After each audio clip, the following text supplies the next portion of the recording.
Halo semuanya, selamat datang di sesi pemaparan kita kali ini. Hari ini kita bakal membedah sebuah wawasan akademik yang menurut saya sangat menarik, yaitu pemikiran dari Prof. Dr. H. Musa Asy'ari. Kita akan menyelami hubungan antara pendidikan agama Islam dan pluralisme. Ini bukan sekedar teori di atas kertas ya, tapi tentang gimana pendidikan itu sebenarnya bisa jadi jembatan yang benar-benar krusial untuk merubah potensi konflik menjadi harmoni yang sesungguhnya di tengah masyarakat kita yang majemuk ini. Biar kebayang alurnya, ini peta perjalanan kita hari ini.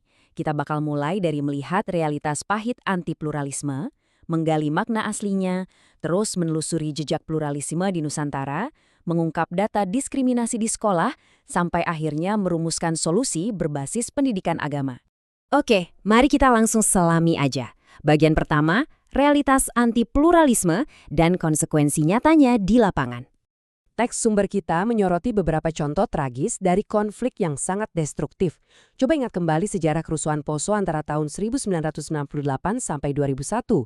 Itu adalah konflik fisik yang sangat didorong oleh krisis sosial politik. Terus ada juga insiden pembubaran pengajian Jemaah Ahmadiyah di Kuningan sampai peristiwa pembakaran saat ibadah sholat Idul Fitri sedang berlangsung.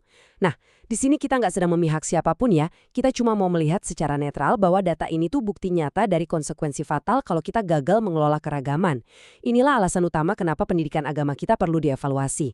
Nah, dari realitas yang cukup berat tadi, kita masuk ke bagian kedua, makna asli pluralisme. Kita perlu ngebangun fondasi pemahaman yang kuat dulu di sini. Coba deh bayangkan simbol-simbol agama yang beda-beda, ada Islam, Kristen, Hindu, Buddha, dan lainnya, saling mengunci layaknya kepingan puzzle. Metafora ini tuh kuat banget loh. Kenapa? Karena ini nunjukin kalau harmoni yang sejati itu nggak mengharuskan semua kepingan berubah jadi bentuk yang sama. Malah sebaliknya, kepingan-kepingan yang beda itulah yang justru kita butuhkan buat saling melengkapi dan ngebentuk satu gambar yang utuh. Kalau kita bedah secara asal-usul kata, sebenarnya simpel banget kok.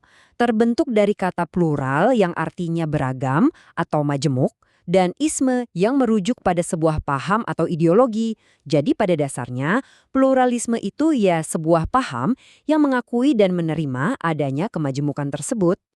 Terus, gimana pandangan tokoh-tokoh besar bangsa kita soal ini? Sumber materi kita mengutip dua nama besar. Gus Dur secara tegas mendefinisikan pluralisme sebagai paham yang ngajarin kita untuk menghargai perbedaan agama. Di sisi lain, Nurcholish Madjid ngasih penekanan pada kebebasan beragama dan pentingnya jaga harmoni di tengah perbedaan. Dua definisi ini jelas banget ngarahin kita pada sikap saling menghormati, bukan penyeragaman, apalagi pemaksaan. Di ranah keagamaan sendiri, cara kita memandang keragaman itu sangat dipengaruhi oleh interpretasi teks suci. Ada perbandingan yang menarik nih. Di satu sisi, kita punya interpretasi inklusif dari surah Al-Hujurat ayat 13 yang secara gamblang bilang kalau manusia itu memang sengaja diciptakan berbangsa-bangsa dan bersuku-suku supaya saling mengenal. Tapi di sisi lain, materi kita mencatat adanya interpretasi yang jauh lebih eksklusif terhadap surah Ali Imran ayat 85, yang prakteknya sering banget dipakai buat membenarkan pandangan anti-pluralisme. Ini nunjukin betapa krusialnya peran cara kita menafsirkan agama dalam membentuk masyarakat yang damai. Jadi, poin krusialnya adalah pluralisme itu bukan barang impor buat kita. Kita masuk ke bagian ketiga, jejak pluralisme yang ternyata udah mengakar kuat dalam sejarah Nusantara. Sebagai contoh konkretnya, lihat deh Menara Masjid Kudus yang dibangun tahun 1549 oleh Sunan Kudus. Secara arsitektur, bangunan ini sama sekali nggak meniru gaya bangunan Timur Tengah loh. Justru ini mencerminkan akulturasi budaya Islam dengan tradisi Hindu-Buddha Jawa yang sempurna banget.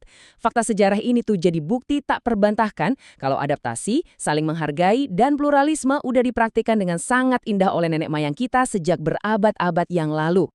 Dan asiknya, warisan akulturasi ini terus hidup sampai sekarang. Di politik modern misalnya, pluralisme itu kelihatan banget.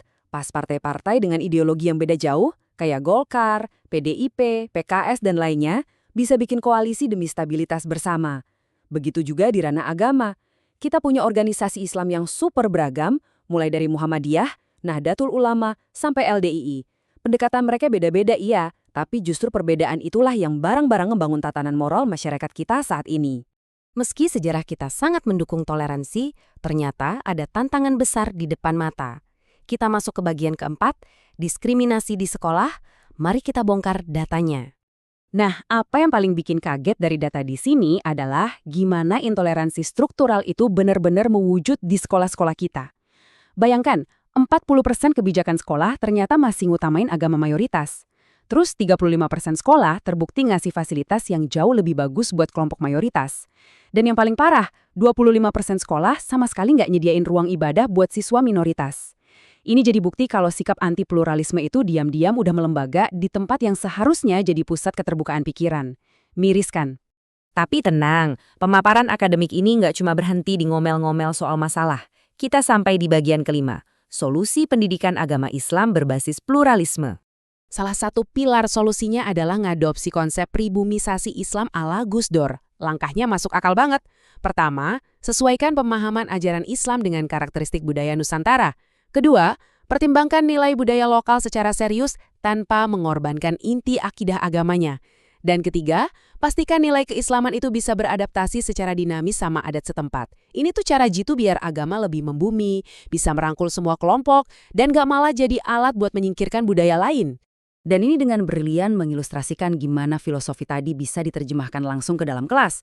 Buat ngikis angka diskriminasi yang kita bahas tadi, guru-guru agama harus mulai mempraktekkan metode yang lebih fresh. Misalnya ngadain dialog antar iman, studi banding, pertukaran pelajar beda sekolah, sampai nerapin pembelajaran kontekstual yang fokus ke moderasi beragama. Lewat tindakan-tindakan konkret inilah, sekat-sekat kecurigaan di antara para siswa perlahan bisa diruntuhkan.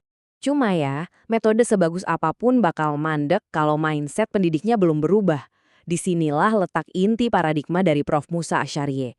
Beliau nekenin banget perlunya kita geser dari cara pandang yang kaku menuju pemikiran yang kritis dan multidimensional. Sederhananya, lembaga pendidikan dan para guru dituntut untuk punya landasan berpikir yang terbuka luas, supaya mereka bisa benar-benar membudayakan dialog dan menumbuhkan toleransi secara alami pada anak didiknya. Pemaparan kita hari ini membawa kita pada satu refleksi penting. Coba deh bayangkan dan amati lingkungan di sekitar kalian saat ini. Tanyakan pada diri sendiri, apakah sekolah, kampus, atau lingkungan pendidikan di dekat kalian itu udah secara aktif ngebina pluralisme yang sejati? Ataukah jangan-jangan, tanpa disadari, institusi tersebut malah lagi menanam benih eksklusivitas yang diam-diam menghambat toleransi? Jawaban dari kalian adalah langkah pertama untuk mewujudkan perubahan. Teruslah kritis, perhatikan sekeliling, dan terima kasih banyak udah ngikutin sesi pemaparan akademik yang luar biasa ini. Sampai jumpa!